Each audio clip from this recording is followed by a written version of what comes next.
ఒక ఆయన పెద్ద ఆయన ఇదివరకు ఇట్లా చెప్పుకుంటుండే అధ్యక్ష, హైదరాబాద్ నేనే కట్టినా అని. ఆయన ఒకరోజు ఎర్రగడ్డ హాస్పిటల్కి పోయిండు అధ్యక్ష, ఆడేదో ఇనాగరేషన్ ఉంటే పోయిండు. పోతే ఆయన ఆడ ఇనాగరేషన్ చేసిండు. ఆడ పేషెంట్లు ఆ వార్డు ఉంటే ఆ వార్డులకు పోయిండు అధ్యక్ష. పోయినాక ఆడ ఇద్దరు ముగ్గురితో మాట్లాడుతుండు, పేషెంట్లతో మాట్లాడుతుంటే ఒక ఆయన ఎదురుగా పేషెంట్ ఇట్లా వస్తున్నాడట. బాగున్నావా అన్నాడట. ఈయన పెద్ద మనిషి, పేరు చెప్పా సార్ బాగున్నది. ఆయన బాగానే ఉన్నా సార్ అన్నాడట. నన్ను గుర్తుపట్టినావా అన్నాడట. అవతల ఆయన నేను గుర్తుపట్టలేదు సార్, ఎవరు నాకెమెరికా అన్నాడట.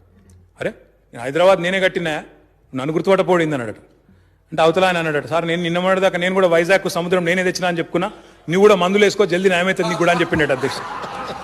చాలా మంది చాలా చాలా చిత్రమైన మాటలు మాట్లాడుతుంటారు అధ్యక్ష.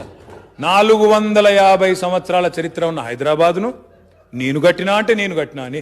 మీరు ఎప్పుడు వచ్చిండ్రు సార్? అసలు మీరు ఎప్పుడు వచ్చిండ్రు? ఎప్పుడు 450 సంవత్సరాల కింద హైదరాబాద్ ఎక్కడిది? మీరు ఎక్కడోళ్ళు? మీరు వచ్చింది 1956లో.